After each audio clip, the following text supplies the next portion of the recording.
भारतीय उपमहाद्वीप के मध्य में हिमालय की ऊंची चोटियों और हरे भरे मैदानों के बीच देवपुरा का राजसी साम्राज्य था।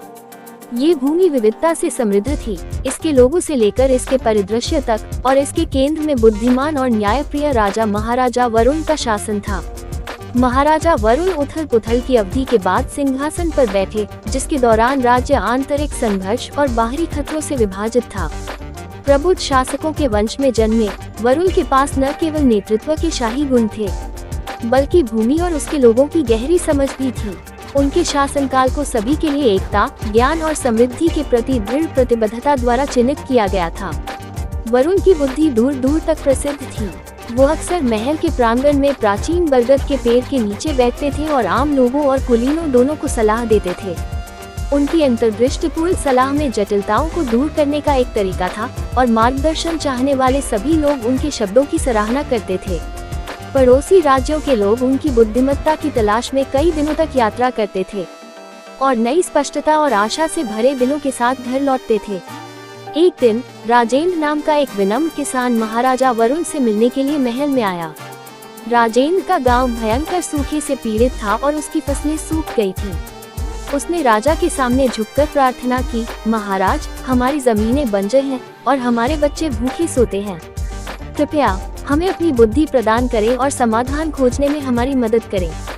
बुद्धिमान राजा ने राजेंद्र की दुर्दशा को ध्यान से सुना और गहराई से सोचा। एक पल के बाद उन्होंने कहा, राजेंद्र, मैं आपके गांव के दर्द को समझता हूँ। पानी हमारी भूमि का जीवन है। मेरा सुझाव है कि आप अपने गांव के किसानों के साथ साथ पड़ोसी गांवों को भी इकट्ठा करें और हम मिलकर काम करेंगे। एक सिंचाई प्रणाली जो नदी से आपके खेतों तक पानी लाएगी। राजेंद्र ने राजा की सलाह का पालन किया और ग्रामीणों को एकजुट किया। महाराजा वरुण के मार्गदर्शन से उन्होंने नहरों का एक नेटवर्क बनाया, जिसने बंजर भूमि को उपजाऊ खेतों में बदल दिया। गांवों ने मिलकर काम किया, ज्ञान और संसाधन साझा किए और जल्द ही सूखे खेत प्रचुर मात्रा में फसल से भर गए। ग्रामीणों ने न केवल अपनी समृद्धि के लिए बल्कि अपने सामूहिक प्रयास से बनी एकता के लिए भी खुशी मनाई।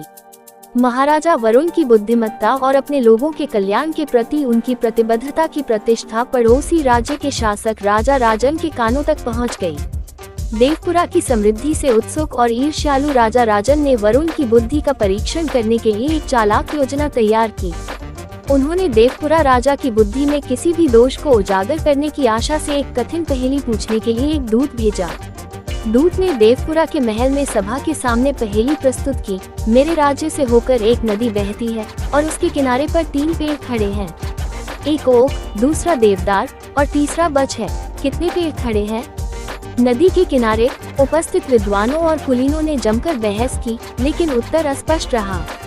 जब पहेली आखिरकार महाराज वरुण तक पहुंची, तो उन्होंने मुस्कुराते हुए उत्तर दिया, नदी के किनारे एक ही पेड़ है, नदी ही।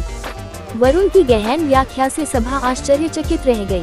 राजा राजन का दूत महाराज वरुण की बुद्धिमत्ता से प्रभावित होकर अपने राज्य में लौट आया। इस मुलाकात ने दोनों राज्यों के बीच सहयोग और मित्रता के युग की शुरुआत को चिन्हित किया, क्योंकि राजन ने सहयोग के माध्यम से पारस्परिक विकास और समृद्धि की क्षमता को पहचाना।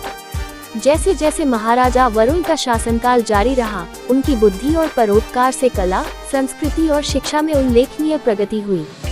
उन्होंने पूरे राज्य में शिक्षा के केंद्र स्थापित किए, जहां विभिन्न क्षेत्रों के विद्वान एकत्रित हो सकते थे और अपना ज्ञान साझा कर सकते थे। इस समृद्ध बौद्धिक आदान प्रदान ने क्षेत्र के सभी कोनों से कवियों, दार्शनिकों और कलाकारों को आकर्षित किया, जिससे देवपुरा की सांस्कृतिक टेपेस्ट्री समृद्ध हुई।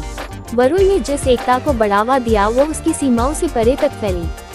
उन्होंने पड़ोसी राज्यों के साथ व्यापार और सांस्कृतिक आदान प्रदान को प्रोत्साहित किया, राजनयिक संबंधों को मजबूत किया और शांतिपूर्ण संबंध स्थापित किए। एकता की उनकी दृष्टि ने भाषाई, धार्मिक और सांस्कृतिक मतभेदों को पार कर लिया, जिससे देवपुरा सहिष्णुता और सद्भाव का प्रतीक बन गया। वरुण के नेतृत्व में देवपुरा इतना फला फूला जितना पहले कभी नहीं था। राज्य का खजाना न केवल धन से भरा हुआ था, बल्कि एकता और समृद्धि के बंधन से भी भरा हुआ था, जो उसके लोगों को एक साथ बांधे हुए था। महाराजा वरुण की विरासत आने वाली पीढ़ियों के दिलों में बनी रही, क्योंकि उन्होंने उनकी बुद्धिमत्ता, करुणा और व्यापक भलाई के प्रति प्रतिबद्धता की कहानियां सुनाई, और इसलिए भारतीय उपमहाद्वीप के मध्य में महाराजा वरुण का शासन ज्ञान, एकता और समृद्धि की शक्ति के प्रमाण के रूप में खड़ा था। उनकी विरासत ने नेताओं और नागरिकों को समान रूप से प्रेरित किया। उन्हें याद दिलाया कि सच्ची महानता केवल शक्ति में नहीं है, बल्कि उस शक्ति को सभी की भलाई के लिए निर्देशित करने की बुद्धि में है।